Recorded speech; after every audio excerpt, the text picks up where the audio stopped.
So I'll just go ahead and read part of this wonderful bio. This is Althea's voice, not my own, but and here, I hope that my life's journey will serve as a source of inspiration to anyone who wants to serve as a professional healer. I hope that it also serves as a source of strength for those who feel like they will never get there. Answering the call to be a healer requires a willingness to step over many thresholds. For many, it requires a small death of self as you know it. There is no barometer to tell how long this internal maturation process will take. Finding God in the darkness requires great faith. Althea, welcome. Thank you. I'm so happy to be here with all of you and to share an extraordinary topic we hear about, read about over and over and over, ley lines. And what do they mean? What do they do? And how do they affect our lives? So I'm going to start the presentation. There. Yay. Beautiful. We did it. Yep. I really have to thank my wonderful graphic designer, Kit Labros, and she lives in Ottawa. She always makes these wonderful graphics for me. I'm dismal at all of this. So I think, she's not here, but I thank her. I wanted to say a little bit about myself, a little more that I do come from an ancestry of healers from Nicaragua. And so even though I was born with the wiring to do this, of course, we have to acknowledge it and say, okay, this is what I'm going to do. And then the soul and all of your wiring says, okay, I'm in gear. I'm ready to do it. Right? So it's like this with almost everything. So I'm excited tonight to talk to you about ley lines and geopathic earth magic. And it is sort of like earth magic. It's amazing people's obsession with researching how these lines connect, how they talk to each other, and how do they affect us? How does this happen? So I've been practicing for a long time as a healer, and more and more as we change and shift as humans, more of our subtle nature, subtle systems are going to be more of what we need to look at to be well. So there is in the future a call for really good, well-trained healers for sure. So ley lines, how many of you out here, when you think of it, I don't know, I just thought of King Arthur. I mean, in the beginning when I've heard this word, I really didn't know much about it, what they were. But your mind goes to all kinds of things. And mine went to King Arthur for some reason. So some say that ley lines have supernatural qualities that link us to a mystical world. And as we move on in this presentation, you will see why. Some think that ley lines connect us to other planets and other worlds. And I would say probably as we go along in this presentation, you'll see how. As I said, when I first heard of ley lines, I thought of them as something pretty magical, quite frankly. And my mind connected to King Arthur, but I'm sure all of you have some kind of mental connection. If you think early back before you actually really studied ley lines, you might have had some pretty strange ideas about what they are. And some say that ley lines have supernatural qualities that link us to a mystical world. Well, we'll discover that. We'll explore that. Some think that ley lines connect us to other planets and other worlds. Well, we'll explore that too. Were ancient megaliths placed on specific ley lines to keep us connected to other intelligent life.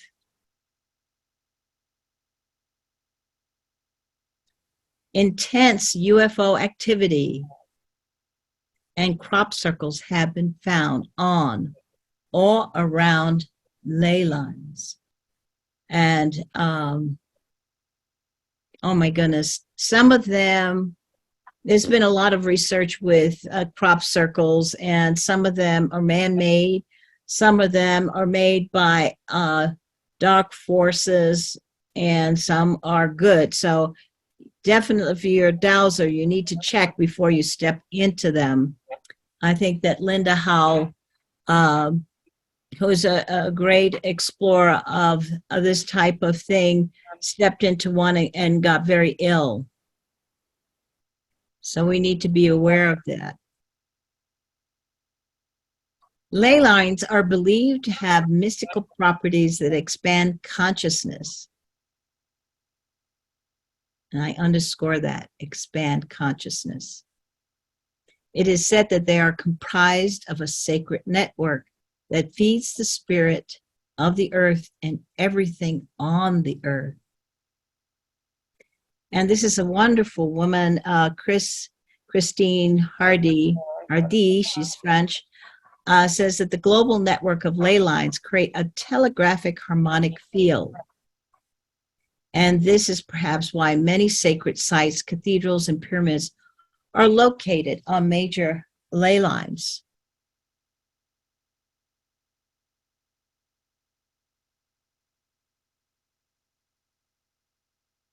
So for those of you who've been to sacred sites, who have traveled along sacred ley lines, you might have experienced visions, insights, or memories that were communicated to you simply by being in proximity of the ley line.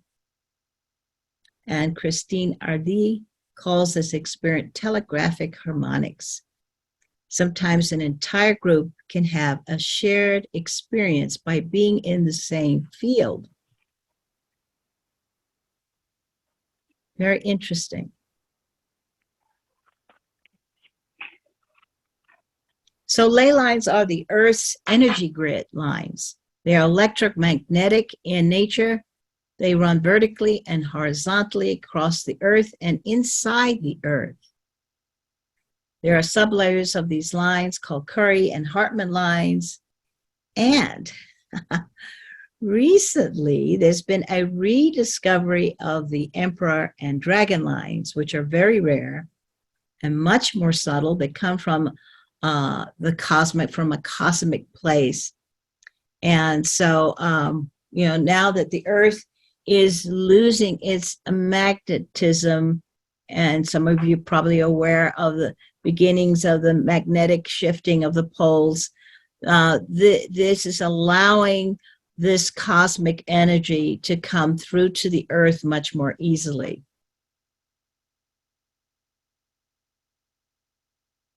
And bless Hamish Miller, he's no longer with us, a magnificent dowser.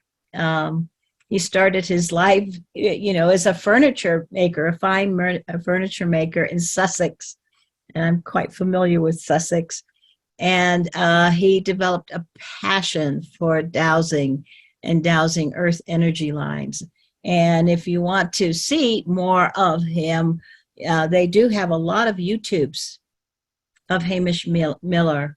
And you might want to look at them, because he's absolutely brilliant. And so a lot of these amazing dowsers have tirelessly mapped out these earth energies. And they've classified these grids and have discovered certain grid lines have common energetic signatures. They make contact between ley lines and sacred sites around the world. So we have to thank these people who had this urge. and as we go along in this presentation, I mean, people have been obsessed with this.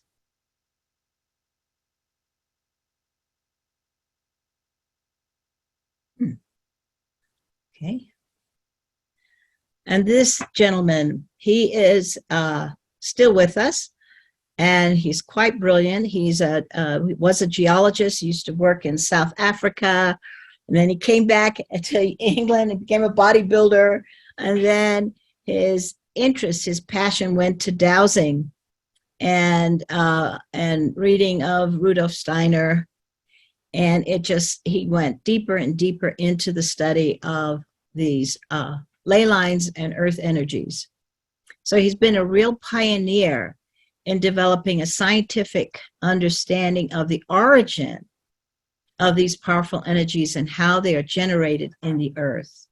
So he too, you can go to YouTube and really listen to him. He's been interviewed a lot. He's a fascinating person.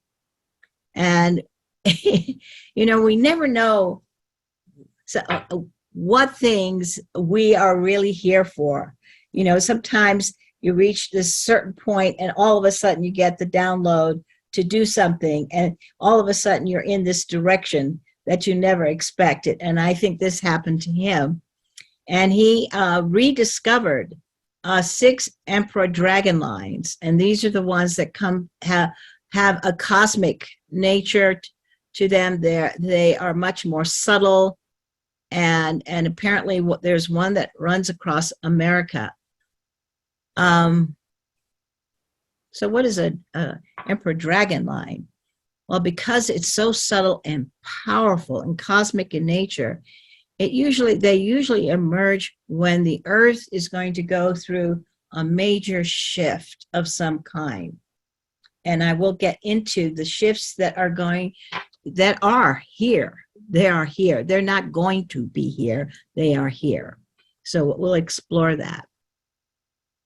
So these lines reemerge over the centuries and have a powerful effect on mankind. These energies link universal consciousness. The Knights Templar search for these areas where these lines cross, because when these lines cross, you certainly never want to live on a cross line or sleep on one of those lines, because it definitely will blow your circuits. It can cause heart attacks. It's overwhelming your own electromagnetic field. So you don't want to do that, but a lot of people like to actually experience those lines because they really do open up your consciousness. So the Knights Templar like to find these areas because it would take them into states of spiritual ecstasy. So that this is probably the passion, why so many people look for these special places. And I'm sure all of you at one time, whether you were hiking or maybe you were, traveling and you went to a special church or a special sacred site, and you just suddenly felt this extraordinary, beautiful sense of being. Now, it's another topic. What else is sometimes around these special places, dark things that try to literally attack people who are really ascending into these beautiful frequencies. So often sacred temples are built on these sites. So right now they discovered 6 pairs. And as the earth gains more light, I'm sure there'll be more that we'll find. But it's fascinating that's coming forward now. So the dances with dragons, and this gentleman mapped out and found, for example, in these energy centers, the chakras are also represented in like the spine. The chakra at the base of the spine is Mount Shasta. And sexual center chakra is Lake Titicaca. Solar plexus chakra, Uluru, Ayers Rock. I tried so hard when I was in Australia to get to that place, And Australia is huge. I mean, it was about 2,000 miles from where I was, and that was in the center. People don't realize it's not like the U.S. It's about double the width of Australia, is double the width of the U.S. The heart chakra. Well, this person thinks it's Glastonbury. A lot of people say it's Tibet, and that it's moving to Peru. So, but this is this person's opinion of where they are. The throat chakra is the Great Pyramid. The third eye chakra moves 1/12 to the west to activate a new age or eon. And the crown chakra is Mount Kailas. So this is a good website to go to if you want to look up this person. We're fortunate that there's some people, they're on their path and they're obsessed with what they're doing and they're very detailed. And this individual really, if you go to that website, he has really put all of his passion in finding sacred sites. And so where can we gather spiritual energy, sweet energies? Sometimes it's sacred mountains or human-built sacred mountains, sacred bodies of water, sacred islands, healing springs, healing and power stones. Certainly we've experienced that. Sacred trees and forest groves. Absolutely. Places of ancient mythological importance, ancient ceremonial sites, ancient astronomical observatories, human erected solitary standing stones, absolutely, and megalith chambered mounds. I've been around a lot of those, and when you measure the light measurement of some of these places, it's off the charts. Labyrinth sites, places with massive landscape carvings, regions delineated by sacred geography, auricular caves, mountains and sites, male deity god shrines, yang sites, female deity goddess shrines, yin sites. And I certainly have been to a place, not necessarily the birthplace of St. Francis of Assisi, but I've been to his Hermitage in Assisi, and it's extraordinary. And including his the tiny church that he used to say Mass. And of course, they built a great big cathedral around it, but you can almost feel his energy in there. Places where sages attained enlightenment, death places of saints, sites where relics of saints and martyrs were kept, and places with enigmatic fertility legends or images. And these are just some.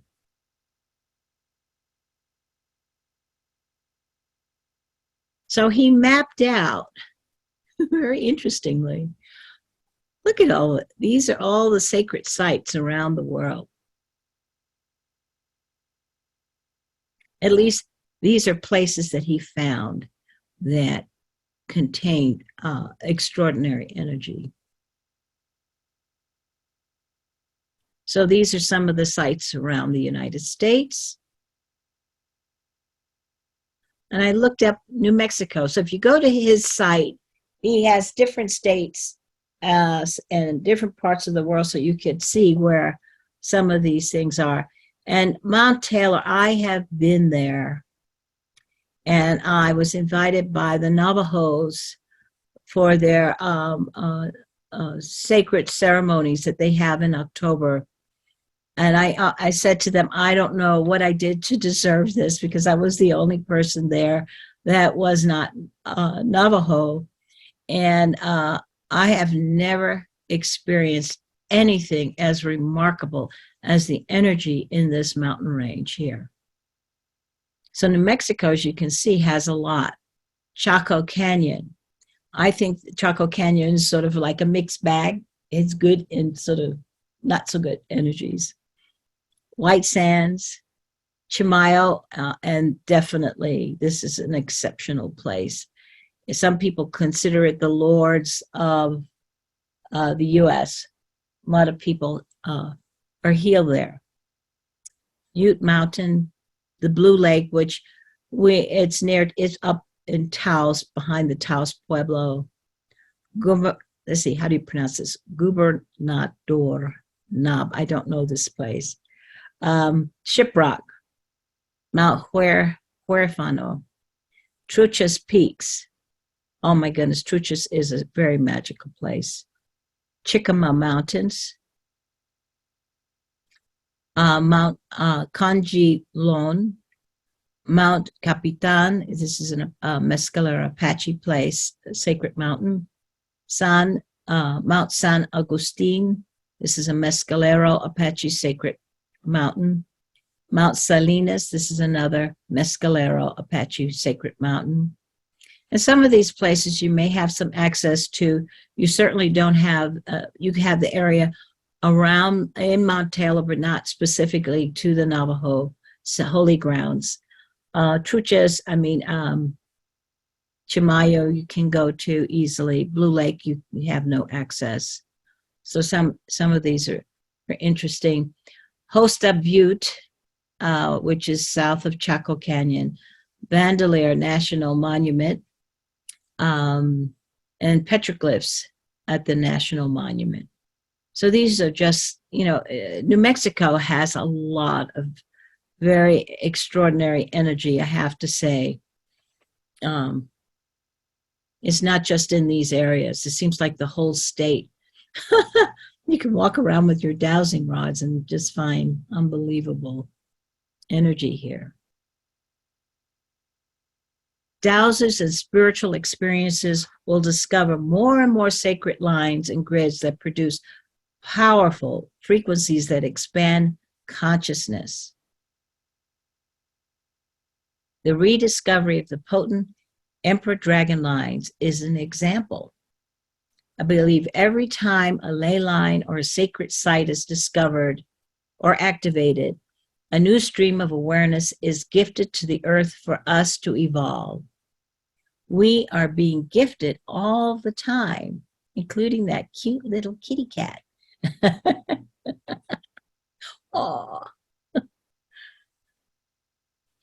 So this is on my land. And the Huichol grandmother said that this spot, and all these rocks come from on my property. And she said this place was as sacred as the place she pilgrimaged to. And she said, take good care of it, which I do.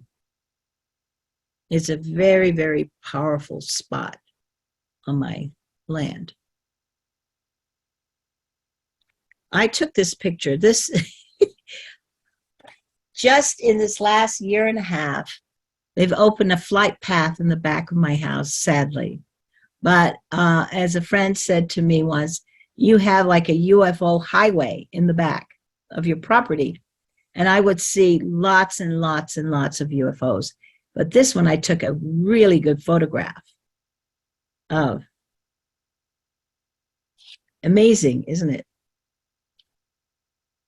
And I have Sasquatch. I took in the back of my property.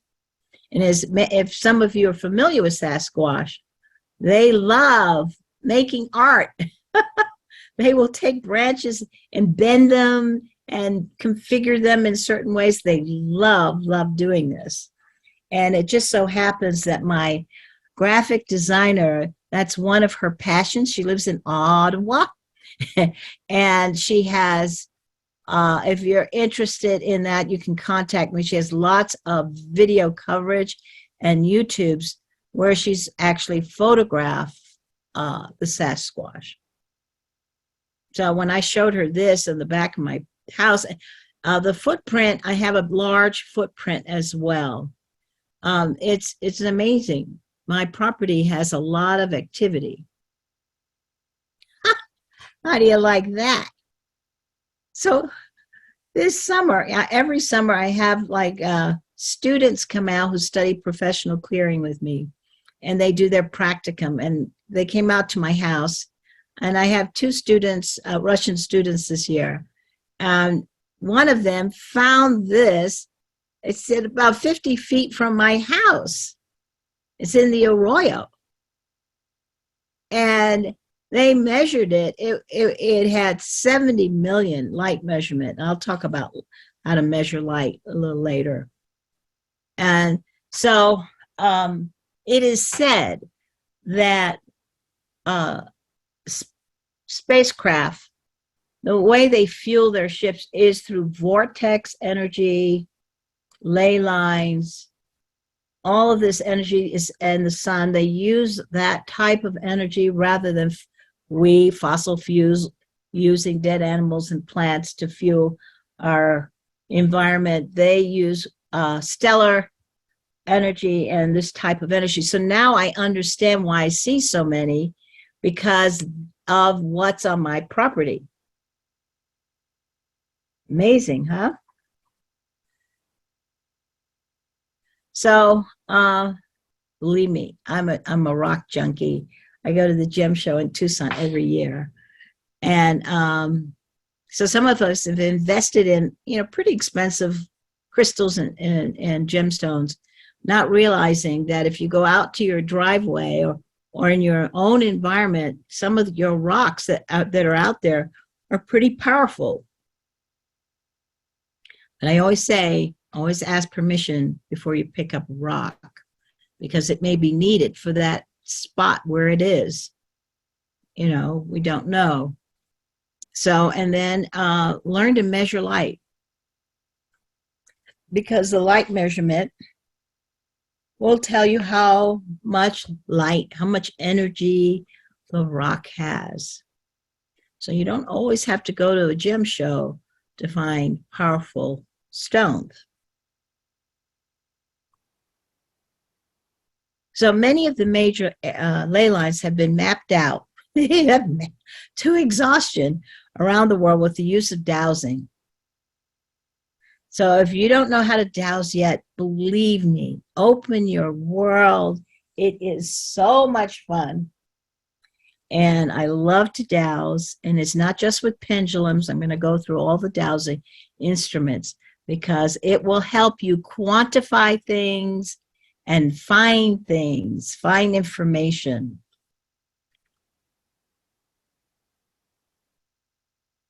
So energy fields a dowser can detect.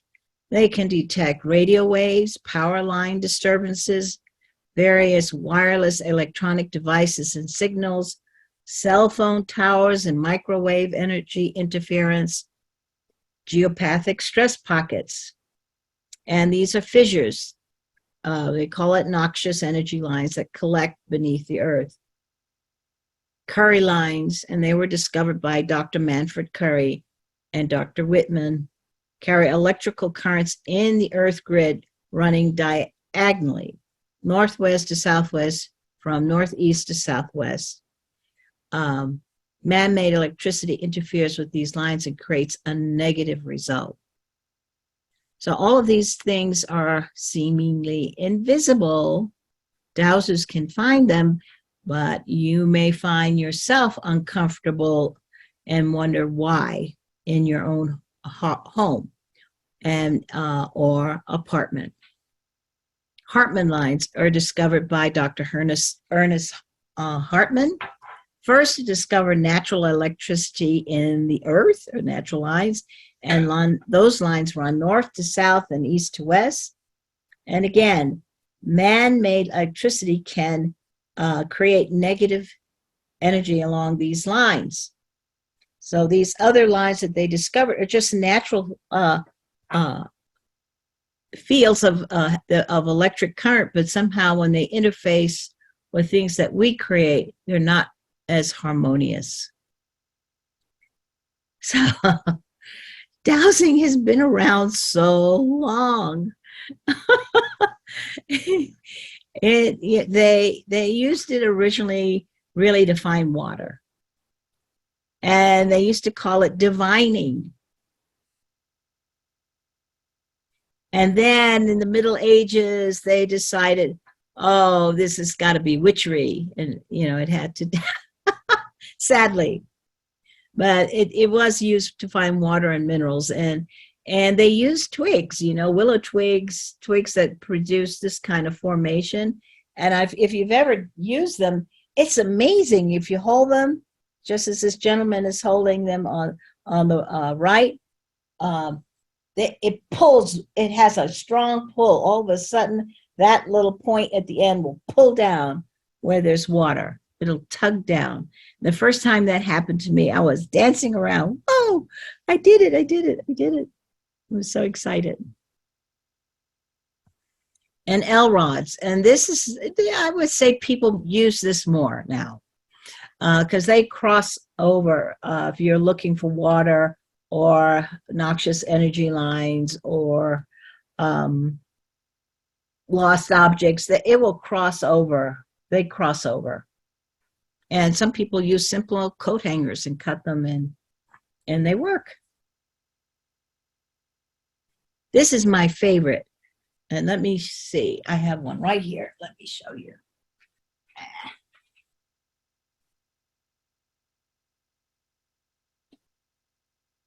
Meant to put it here. It's a bobber. And the bobber I love because it's very sensitive. And it's great for finding ley lines and noxious energy lines, power spots.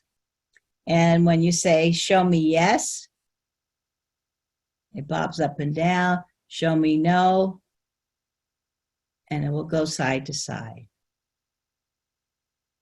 Now, some people will say, well, my yes is the other way around. But if you think about it, most cultures, most places around the world, when we say yes, we sort of nod our head up and down. And when we say no, it's like that. And the only country I know in the whole world that does it differently is India, right? They have a little different twist. But the most common dowsing instrument is a pendulum, our trusty pendulum. And I like using stainless steel. You can use wood. You can use copper or metals. But if you use a gemstone pendulum, it's okay for healing, and make sure that gemstone is that you're using one that is cleared and full of light, because you can use it for healing, right? Like rose quartz over heart chakra. But if you're doing diagnostic work, you don't want a property of the like a gemstone interfering with what you're trying to find, right? So we can thank all the dowsers in the world for their continued tireless devotion to mapping out ley lines, sacred sites, and PowerPoints around the world. Why is this feverish passion?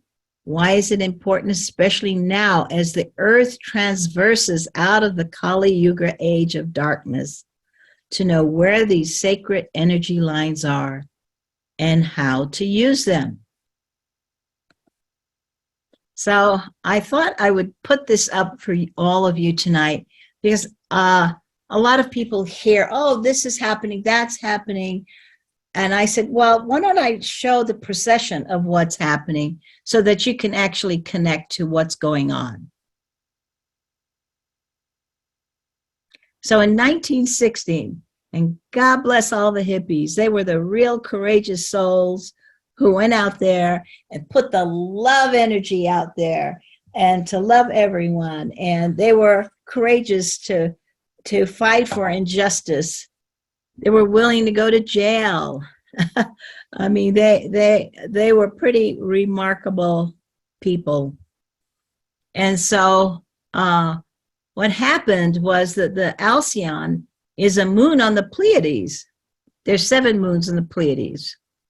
And this one, every 26,000 years, I want you to grasp some of these numbers, produces a band of photon light, and the Earth started moving into this envelope. Now, this only happens every 26,000 years, because a lot of you are here and not appreciating what a remarkable time you're here. And it seems like everybody remembers where they were during the harmonic convergence. It's so funny. I was in New Hampshire, and I made sure I was near the top of a mountain in New Hampshire, because I was told that's where you should go. And that's when the Earth and the sun moved into this band of photon light. Now, this band of photon light will be with us until 2035. But then all of a sudden you heard so many people talking about ascension.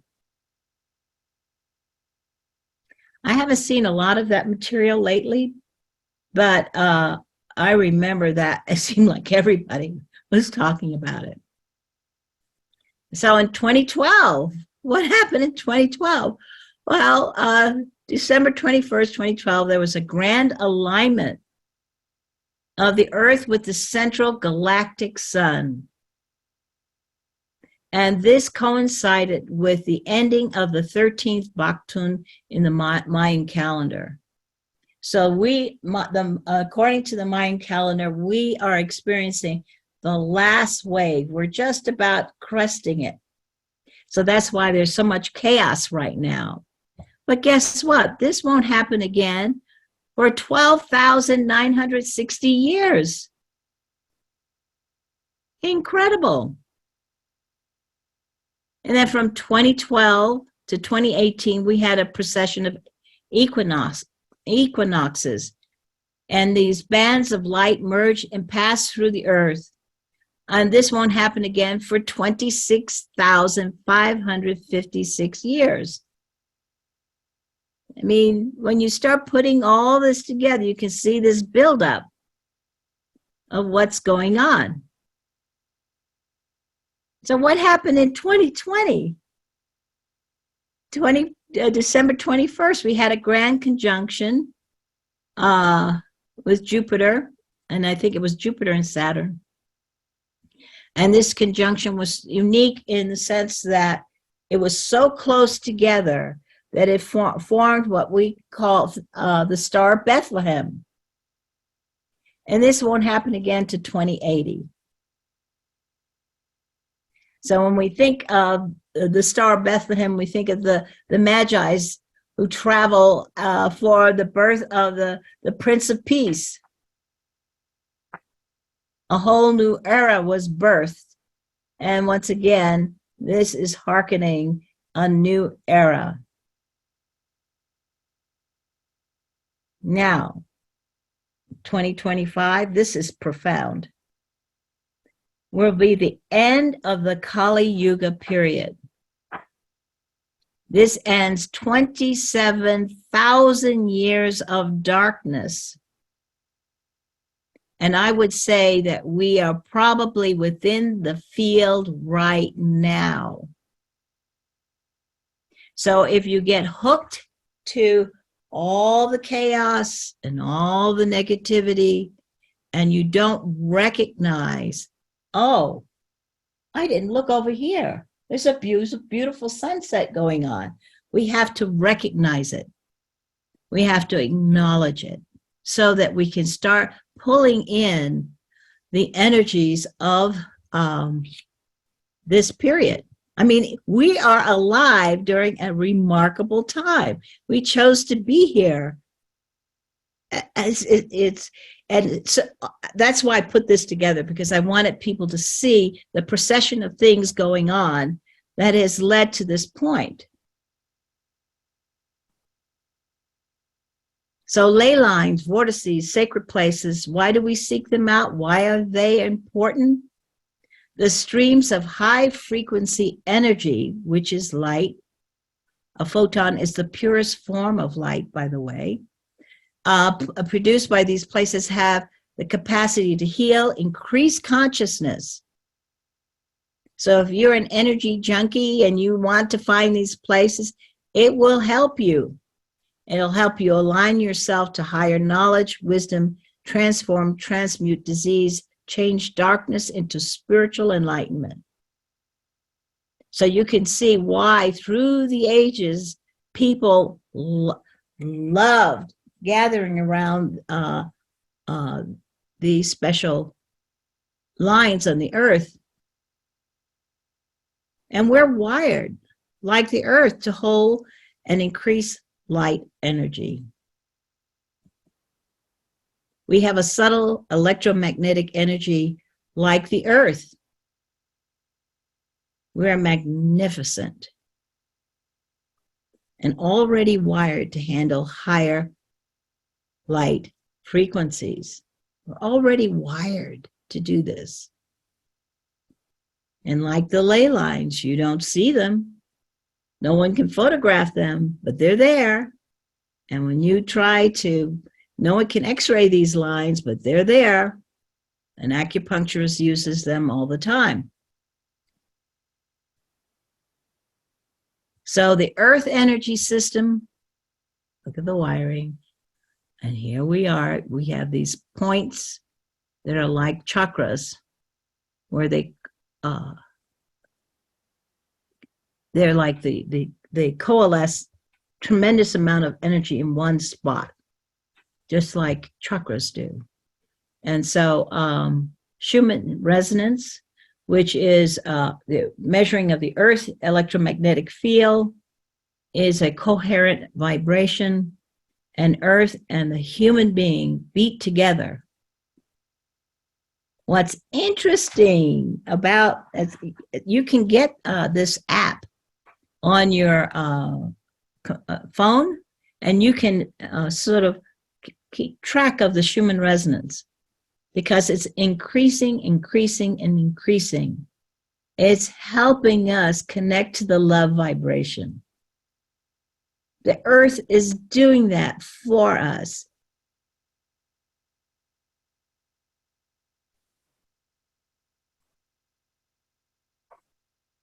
So resonance. When you hold a lot of light, you will begin to resonate with this knowledge that is of the same light frequency. Remember that. Resonance. So when you hold a lot of light, I always say, you know, St. Peter held the keys to heaven. He had the light codes.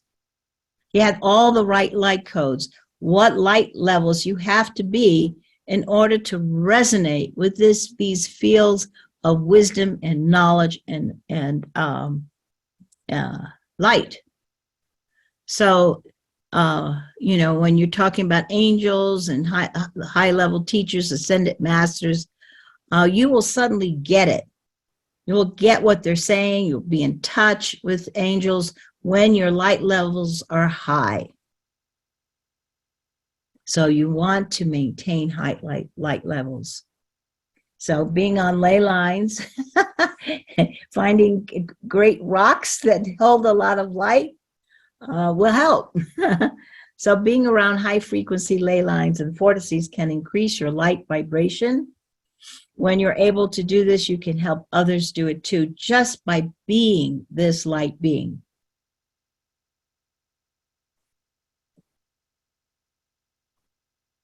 So Christine RD said, we are all tuning into the telegraphic harmonic field. So once we all are tuned into this whole vibration of the golden age, we will bring those frequencies in. The sacred earth is helping us do that. Everything's helping us to do it. At one point, we will create a tipping point, and the earth will split like a hologram, creating a new earth. And when in 2012 had this appearance of these two light beings, and they told me about what was the earth.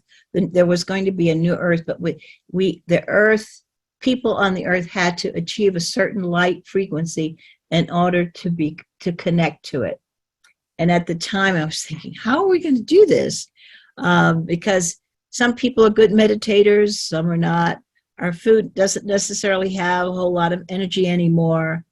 I was wondering, how are we going to do this? But the earth itself and everything around us is really trying to help us get there.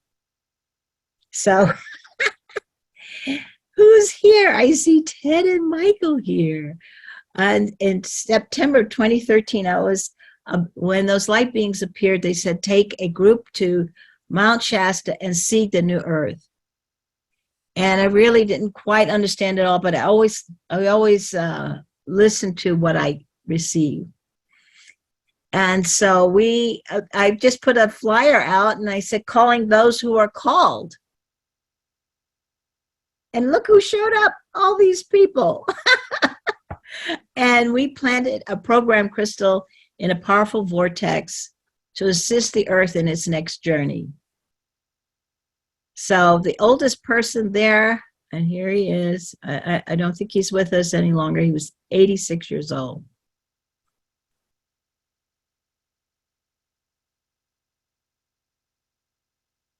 So it is written that when these bands of higher light frequencies align with Alcyon, Sirius, Arcturus, Orion, and Andromeda, they will pass through the earth by the means of a holographic beam, creating the new earth and a golden age.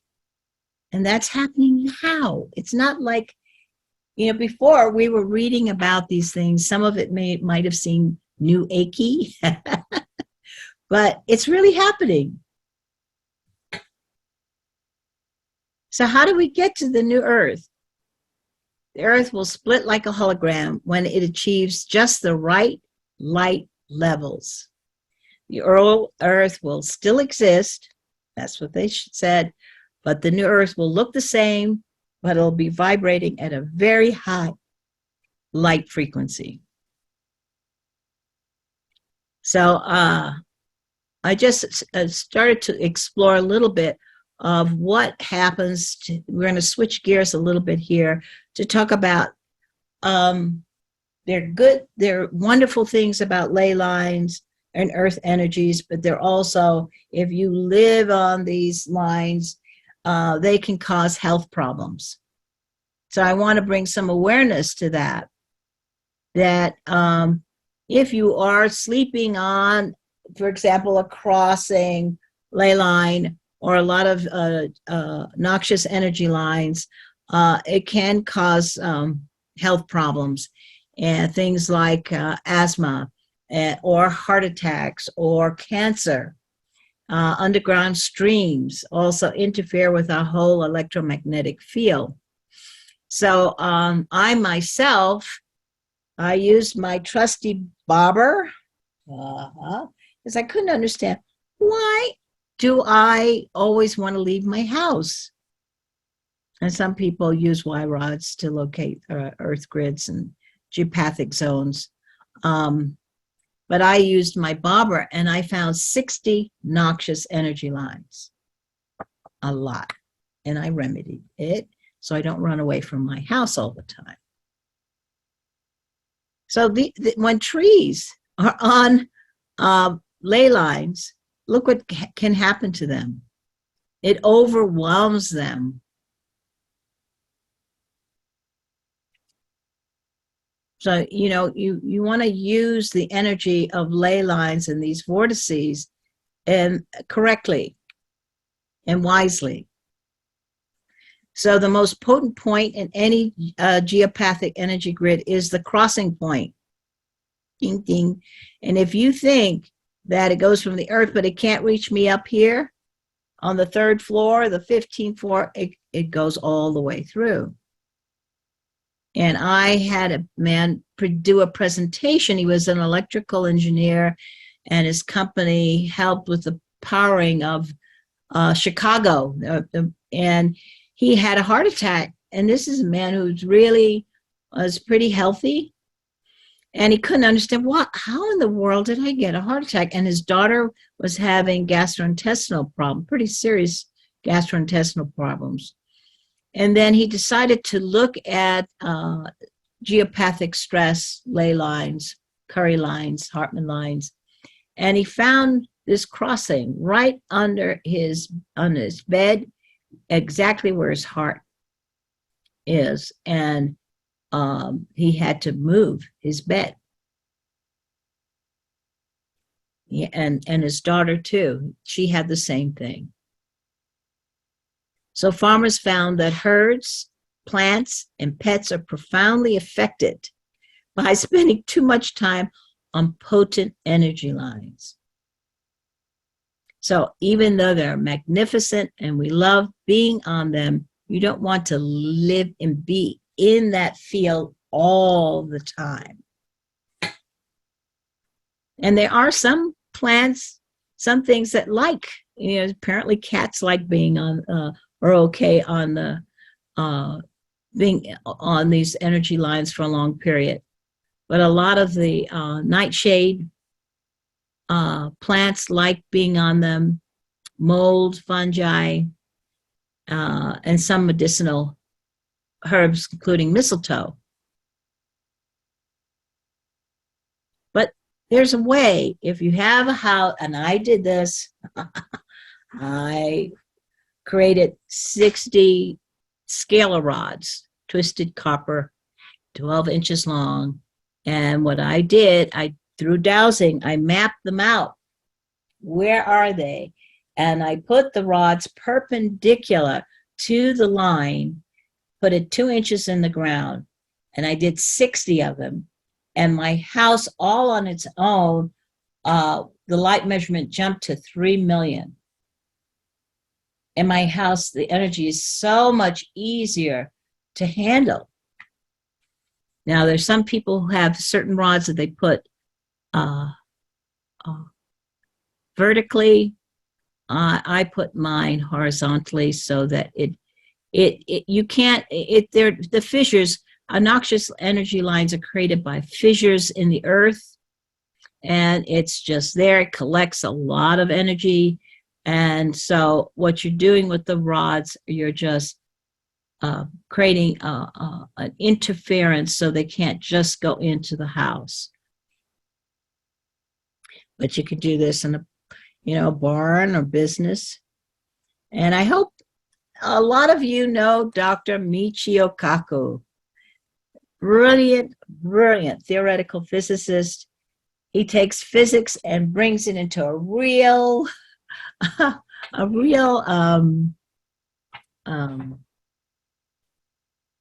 world for us. He speaks in everyday language so that we can understand physics. And he said the Earth is becoming a level 1 civilization. And where we will no longer use fossil fuel for energy, and we'll gather energy from the sun, ley lines, vertices, and the stars. So, he said this a while ago, and now I hear this on, if you listen to Gaia, a lot of programs, they're talking about the level 1 civilization now. It's become part of the genre. I mean, the lingo, so to speak. So you can find him also on YouTube. He's wonderful to listen to, Dr. Michio Kaku. So it was said that the monastery where Saint Teresa of Avila resided, it was on a major ley line. And of course, she had so many mystical experiences. And it is said that she would levitate and the nuns would have to bring her down because she could handle all that energy. And it certainly took her to states of high spiritual awareness. And of course, Tesla, one of our favorite people today. Wherever you are, I hope that you are feeling the respect that a lot of us have for you, for what you were trying to bring through. So one of Tesla's beliefs was that the Great Pyramids of Egypt were giant transmitters of energy. And he built Tesla towers according to the laws inspired by studying the pyramids. So in 1905, Tesla filed a patent in the US titled The Art of Transmitting Electrical Energy Through the Natural Medium, outlining designs for a series of generators around the world, which would tap the ionosphere for energy collections. He saw planet Earth itself with its two poles as a giant electrical generator of limitless energy. His triangle-shaped design became known as the Tesla's electromagnetic pyramid.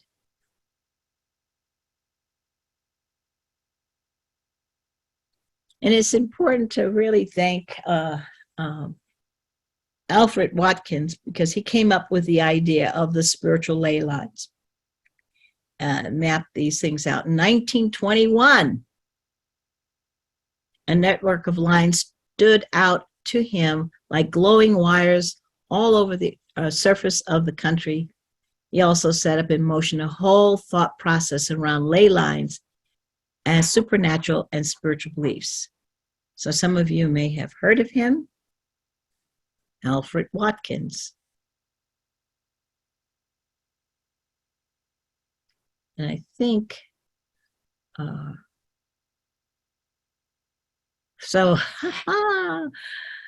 you wouldn't believe how many people and how much time has been spent mapping out all of these grids. Ley lines are imbued with deeper power and electromagnetic energy, which all connect important and sacred sites throughout the world. And of course, much studied is Giza pyramids and Stonehenge, and they're connected through an energy highway. They're aligned to cardinal points where the sun or moon rise and set on the horizon. So someone has mapped this out, and they brought in the Bosnian pyramid, and even have mapped it out to the inches, feet. I mean, people have been obsessed with this. So the planes defined by these great circles intersect along an axis, approximately connecting Angkor Wat to Nazca, Paracas, inclined to one another. Here we go, the gradient degree ratio being 9:10. And so, and then this connects to also Stonehenge, Easter Island, Machu Picchu, Giza, Mohenjo-Daro, the Blue Trace, and then an intersection in Peru and Cambodia may account for high densities of megaliths, geoglyphs, and curious artifacts found around there. So people have been finding these areas, and I think there's like trees, the network roots of trees talk to one another. It's almost as though these lines also communicate with each other, and people in tune have been building sacred sites and cathedrals, sacred things on these special spots on the earth. So as this alignment follows the course of the Nile in Egypt, it comes close to several ancient Egyptian sites in addition to Giza, including Abydos and Amarna. In Turkey, Catalhoyuk is just inside this alignment. And I can't believe they have an unexcavated place.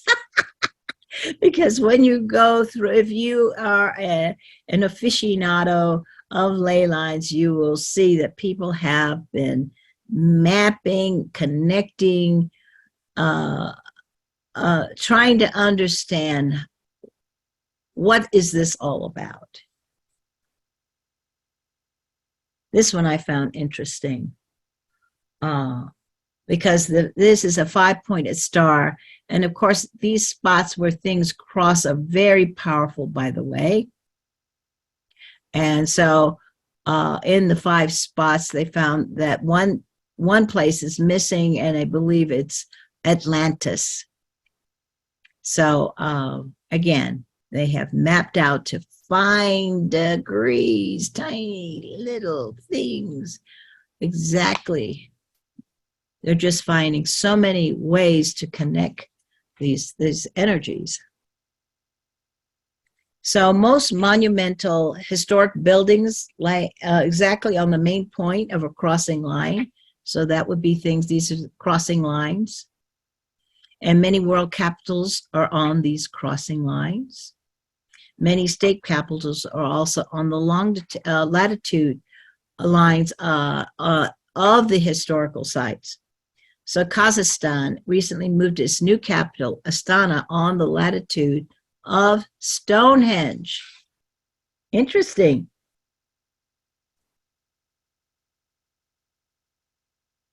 So again, oh my goodness, all of these connections, and people have spent their lives mapping out all of these connections. Incredible. So Stonehenge is an incredibly important source of clues for unraveling the mystery of the timeline of ancient history. So they found deer bones and other items beneath the outermost earthen embankment which encircles the site have been dated to 3100 BC, based upon the discovery of Martin Dutra. The apex of the pyramid is rested in the avenue of the heel of Stonehenge. So he mapped this out. Look at that. So this discovery is just one piece of evidence that the Great Pyramid might actually predate Stonehenge.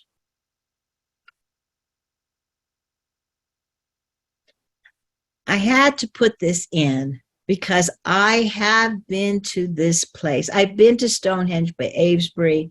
I've been to all of these places. And I went there. I just had this feeling that I had to go to this place. And I don't know how many of you have been to the Isle of Orkney. It's off of the northeastern coast of Scotland. And to get there, you have to take this boat that is very bouncy. The waves, the sea is very, very difficult. And when you get there, the whole place they have ropes on the roads so the wind won't blow you away. It was a matriarchal society. People lived underground because the weather was so extraordinary. But I took, at that time, it looked like a little hippie bus, you know, those Volkswagen bus. And this guy took us to this site. And by the way, most of the stone circles are elliptical. This one is an actual circle. And so all the people went back, back to the bus, and I stayed behind. And I don't know what possessed me. I put one arm up in the air. And so I was pulling out a mighty sword, and I ran around the whole circle counterclockwise, and then opened the field up and ran around clockwise. And then when I got back to the Volkswagen bus, the man said, "Did you really need that extra photograph?" Little did he know what I was doing. But it's amazing. This stone circle wasn't part of the World Heritage until 1999. So it's an often forgotten stone circle, but it's very powerful. And then I had to mention this one because this one's not often mentioned. It's Napta Playa. And this one is actually 7,000 years old. It's the oldest. And it's 700 miles south of the Great Pyramid of Giza.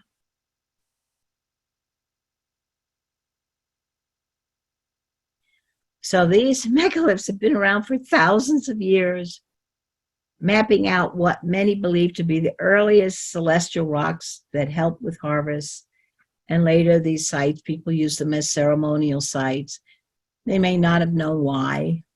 And Europe alone has 35,000 megaliths. Most of them are built around 4,500 to 6,500 years ago. And what they all really mean is still a mystery.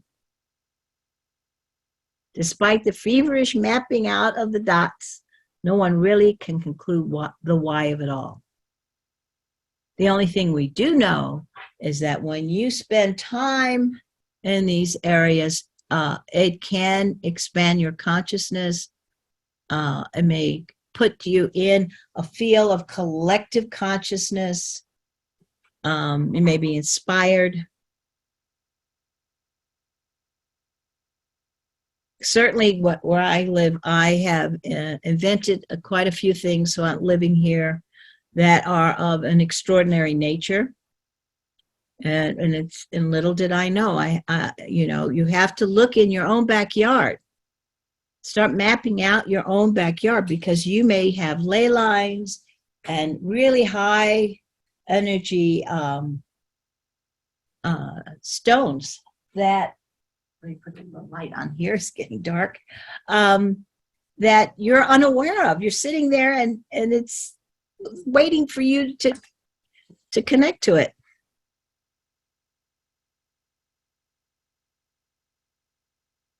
So these are some of the facts that we should consider.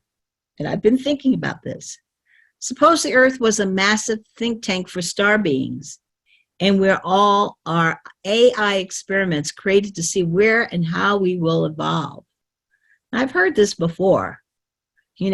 Are human beings sort of in a big experiment? And I've seen a lot of interesting shows now with AI robots where, I don't know if anyone has seen the remake of The Man Who Fell to Earth. I love it. I've seen it several times, because the first time you're just watching the movie, but the second time you really get into the dialogue. And eventually this man who comes from, and is it Althea, I think, the name of this planet, which is dying. And at first he's very robotic. And eventually one day he starts to become more human. And one day he's crying. He can't figure out, what is this he's feeling? He's never felt this way before. He started to evolve as a conscious being. So if anybody wants to watch a really cool program, The Man Who Fell to Earth, I think David Bowie did the first one and then they remade it. And it's very, I think, very now, very much about what's happening to our planet right now. And so the grids give the star world access. Does it give us access to us? Of course. If you look at the network of ley lines and high energy vortices we have on this earth. If we think they are not here or haven't been here, think again. And now with these new satellite pictures, technology is the only thing that has kept us from really exploring things beyond the earth. But now we know there's galaxies all around us that we couldn't see. And suppose these grids are in place because they protect the earth from dark intruders. Have we thought about that? And believe me, I teach professional clearing, and human beings are being really thwarted by dark forces because we are ready to make this next huge leap. So maybe we should keep the grids quiet. We may unleash a force we're not ready to contend with. Or should we awaken the grids, as it will take us into our much deserved golden age? So it's probably a good time for questions and break. So here I am with my favorite little sidekick, Mr. Toby. I have something called a light measurement chart. And this is based on the work of Andre Bovis. Okay? Andre Bovis, during the late 1900s, early 1900s, sorry, late 1800s, early 1900s, he created something called a biometer. And he realized that, our physical body is such a tiny piece of who we are. We are so wired to be connected to everything in the cosmos, and of course, Gray, what's his name? Alexander Gray? What is the person who did all the anatomy? Yeah, great. What is his name? Rini, what's his name? Gray. Gray. His last name's Gray, just like mine. Anyway, except his is Grey. He realized that, when a person's ill, he didn't want to just check his physical or her physical body. He wanted to check the subtle systems we have, our mental body, our spiritual body, emotional body, all of that, to measure the light in those things. Because if they're really low, it's going to pull down and affect your physical body.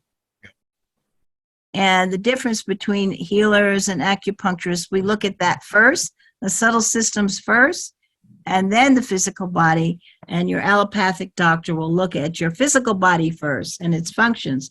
But we're so complex. And so he created a biometer to measure the energy in all the subtle systems. And he dowsed. He was a medical radiesthesist. That's what they call a medical dowser in Europe. And what he did was he said, well, you need at least 6,500, which is pretty low, to be alive, to function. So on this chart, if you're 1,000, which is the frequency of all cancer, if you have mold, all kinds of bacteria, they all measure 1,000.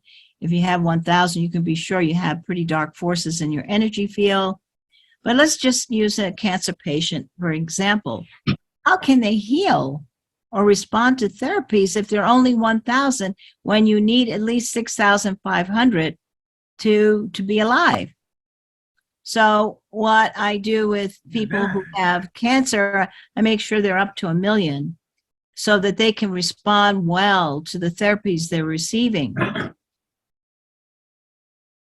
We need light. Our consciousness needs light. So I made a simple chart. I don't know if you can see it well here.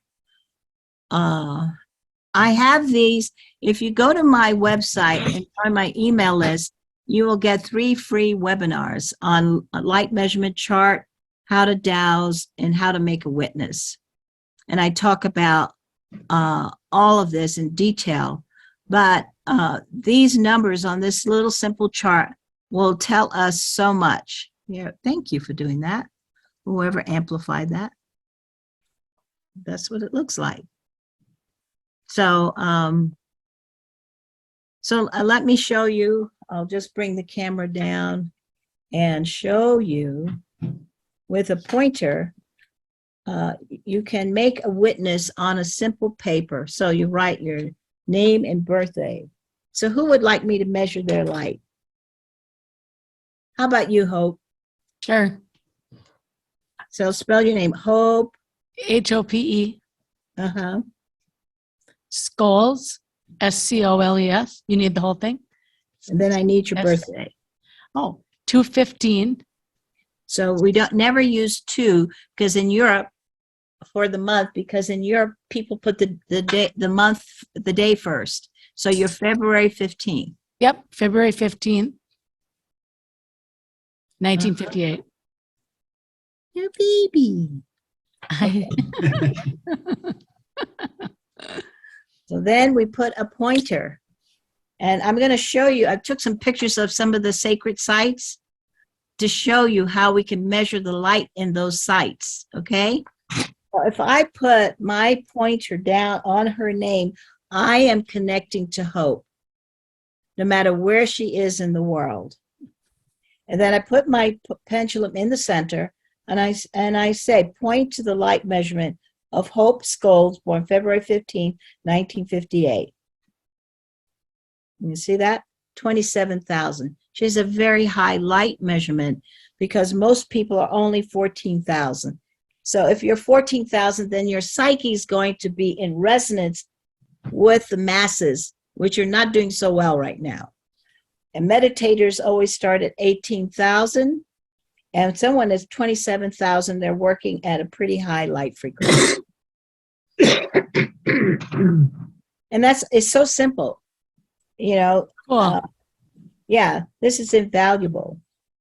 So I want to just show you, I have some pictures. Like this site was the Napta Playa a site in the oldest stone circle in the world in Africa. So I'm going to put my pointer on the picture and say, show me the light measurement of Napta Playa in a stone circle in Africa. So it's going up to, is it 1 million? Yes. Is it, so the 0 point and above it, it's 1 million, right? So you may ask, well, how do I know if it's 18,000 or 1 million? Is it 18,000? My pendulum says no. Is it 1 million? It says yes. Is it 2 million, 3 million, 4 million, 5 million, 6 million, 7 million, 8 million, 9 million, 10 million, 13 million, 14 million. 14, see the pendulum change direction? This is 14 million. So when you are standing in this, around this, you are going to feel a lift in consciousness. You may feel inspired. You may tune into whatever story this formation, you know, why this is there. Maybe it'll open up something in your own consciousness, right? So I have another one. Let's do another one. Hey, Hope, can we go back to speaker mode so we can see her diagrams a little better? We are. That's what we're seeing, Lisa. Oh, this is just me. okay. Is it just me? No. She's blown up. She is. Well, it just I thought maybe I hit a button, but I think other people are in strip mode too. Okay, Maybe I can do zoom in, I think. I was zoomed in on my screen. Yeah, it's zoomed in. Okay. That's what I'm seeing. Yeah, I was seeing. Okay. I was seeing her hand. I was seeing it zoomed in, and now it's on the grid again. There we go. Yeah, there you go. Yeah. So right. suppose I choose, we know when ley lines cross, it's very It's spotlighted. Yeah, go ahead. Sorry. right? It's very potent spot. So this one is in, hold on. Trying to, boy, some of these spots, I'm trying to see. This is Bodh Gaya. I think this is Angkor Wat. So I'm going to put my pointer on Angkor Wat, which is the crossing of all these different ley lines. So is it 18,000? What is the light measurement of this point at Angkor Wat? So is it 1 million? 2 million? Is it 5 million? It's 5 million. So it's not as powerful as the one in Africa, right? So, but you can do this before you go. You don't need to go there. And then what you can do is put your name and the power spot picture of it and a photon, a rose quartz on top, and allow yourself to connect to that energy. So you don't always have to go to this place itself. So let's see if I put Hope, let's check this. I'm going to put Hope's name on top of this and see what it does to her light measurement. Hope Scholes, born February 15th, 1958. What is her current light measurement? Look at it. It jumped to 1 million, 2 million, 2,009,000. So you can take a picture and then leave it overnight if you want. You don't have to be present. You don't have to get on a plane. You can connect this way. Energy. Just make sure you don't leave yourself, because otherwise you're going to fry yourself, right? Don't leave yourself on that. So I want to show you how to find noxious energy lines. So I'm going to use my house as an example. And I made a floor plan of my house, right? And so what you do, you write the address on a witness paper. Now, again, I have these 3 webinars on my website that are free, so you can learn how to do this.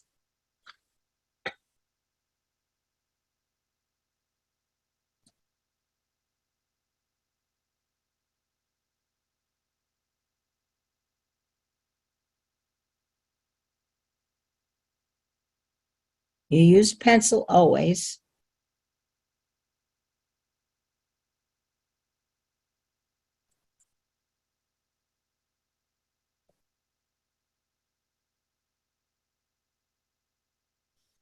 So I have my witness. I have my pointer that's connecting me to this environment. And I'm going to go around the perimeter of my property. Is there a noxious energy line here?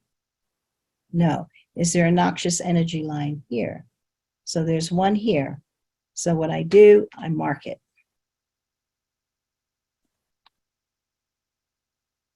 Is there another a noxious energy line here? Is there a noxious energy line here?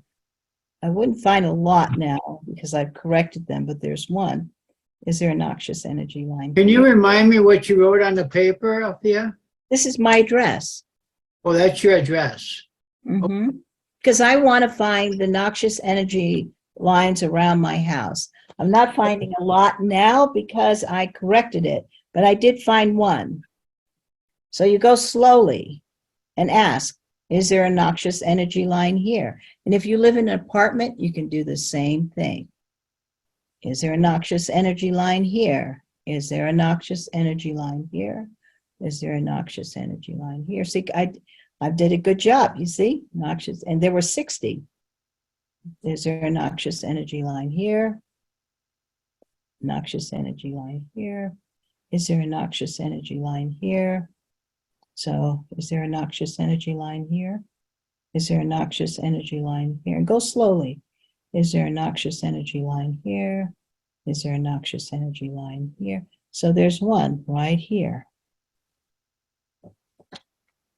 And remind me, what causes the noxious energy lines? There are natural fissures in the earth.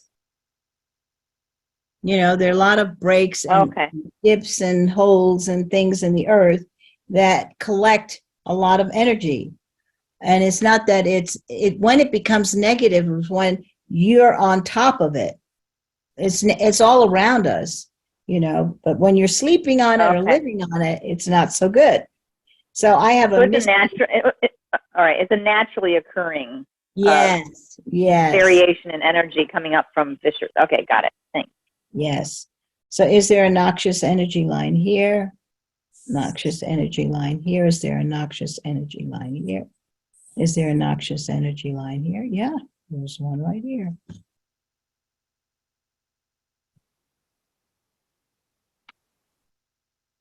So is there a noxious energy line here?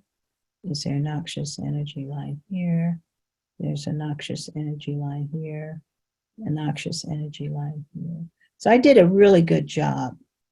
I just have 3 that I have to relook at. They might have moved. You know, the rods might have moved with snow and things.